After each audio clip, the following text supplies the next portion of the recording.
Hi everyone, and welcome to my presentation for 8190 Spring.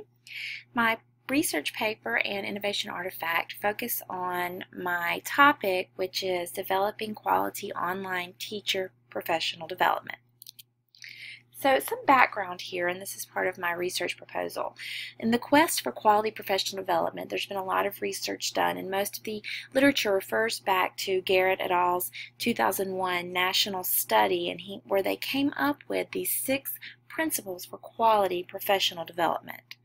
So you want to focus on specific content knowledge for the teachers. If you are teaching skills in isolation and not focusing on what teachers teach in addition to that, you're not doing enough.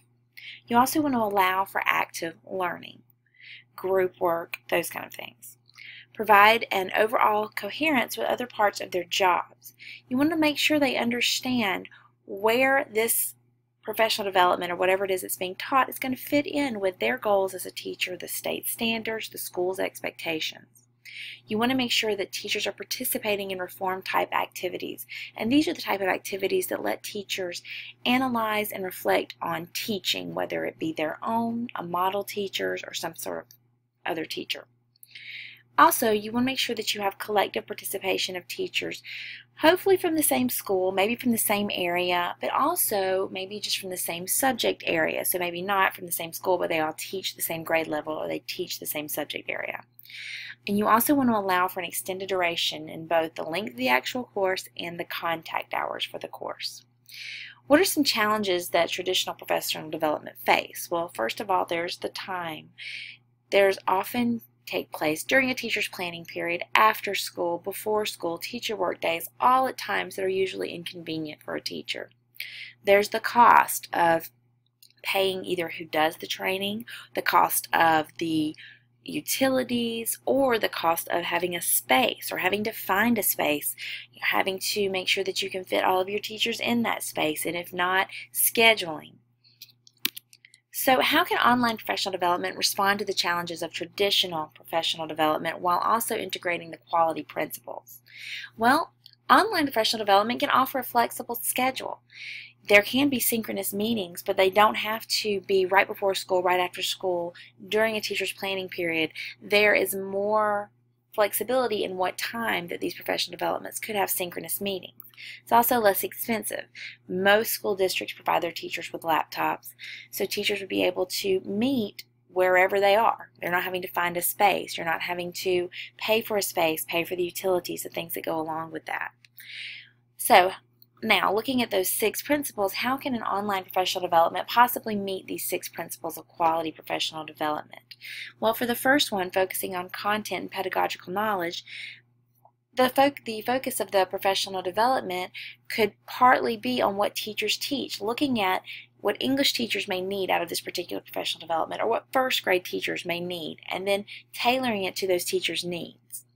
Also, the reform-type activities could easily be done with online collaborative groups, encouraging mentors in the teachers, and then also encouraging communities of practice to form. You could focus on individual needs by initially surveying your teachers and seeing what they hope to get from the course, what they need from the course, what they're expecting from what they're learning, and how it's going to fit into their classrooms, and then having periodic check-ins to make sure these needs are being met. It could easily be done online with Google surveys, a quick chat, all kinds of ways to do that. Active learning. This part could be a little more complicated, but it could be done. Teachers could watch videos of either their own teaching, their colleagues, their peers, just model teachers, or teachers that maybe the facilitator of the course sees is not performing well. Have them analyze and discuss the teaching. Have them reflect on what's being done, why it was good, why it was bad.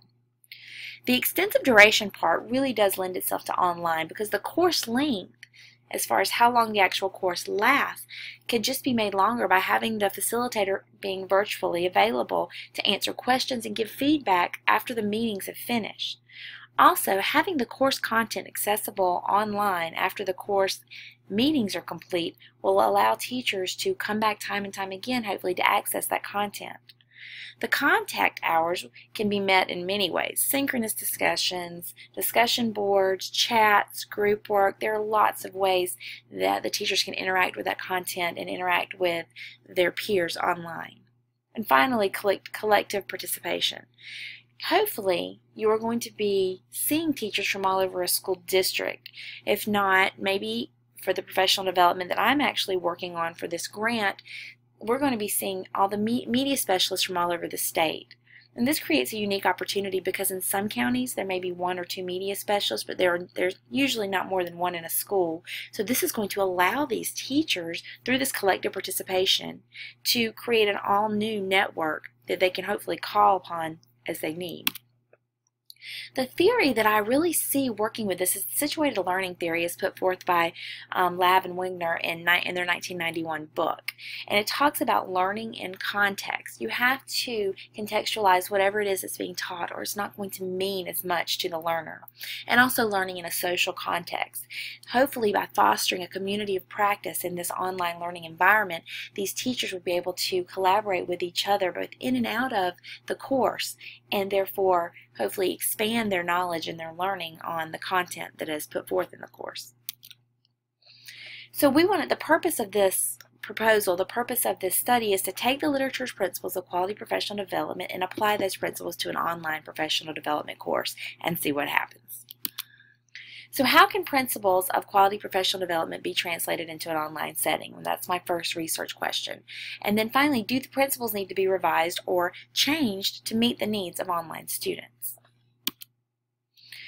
This study, the significance of this study is the study is going to look at how these principles of quality professional development can translate into an online setting and hopefully produce a repository of activities, lesson types, and suggestions for creating quality online professional development.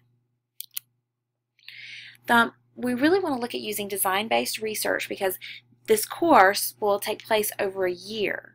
And so there will be times within the course to reflect, to try things again, and then also this course will be taught again next summer. So this first year-long iteration, there could be changes that definitely will be changes that will need to be made for the second iteration, and hopefully several iterations after that. And I like how design-based research really lends itself to both qualitative and quantitative methods. You can interview, you can do surveys, and those are some of the things that I want to employ throughout my research process. My innovation artifact is a Canvas course that I am creating to go along with our online course. So let's take a look at what we've done. So this is the home page of the Canvas course. When the students log in, this is what they will see. And from here they get a welcome, and already down here at the bottom there are links. There are links everywhere. I want students to know where to go and what to do, and I think sometimes in this situation a little bit more information is better than not enough. So the students are basically going to be going through modules of this course. So I've set up the first module for our course for our first meeting on June 7th. The course synchronous meetings are 2 hours, so the students will have to complete some readings and activities beforehand to prepare themselves for each meeting. And as you can see, I've already set up the modules for each meeting. I've just got to populate them as I've done with the first one. So students are going to click on Before We Meet, and that's going to open up